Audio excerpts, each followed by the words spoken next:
Welcome to Kenton's videos. Enjoy the video. You start by verifying requirements. TPM2.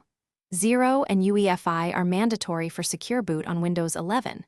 Once confirmed, back up your files and create a recovery drive because firmware changes can block boot. Restart the Dell and press F2 at the logo to open UEFI settings. Make sure you don't boot into Legacy or CSM mode. You're doing this now so the system firmware is ready. Next, we'll configure boot mode and the secure boot controls.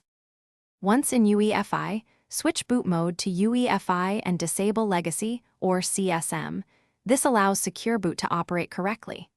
Navigate to the Secure Boot menu. Set Secure Boot to Enabled and choose the Standard or Windows mode so Microsoft keys are loaded. If the option is grayed out, set a supervisor password in the BIOS first. You'll need it to authorize changes. Make sure you understand why.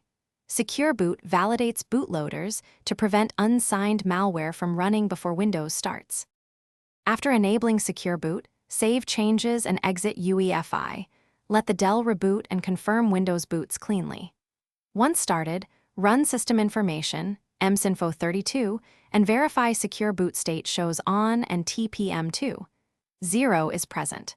If Windows fails to boot or the option stays disabled, update the Dell BIOS first. Then disable Legacy option ROM or clear and re-enroll Secure Boot keys in UEFI before re-enrolling.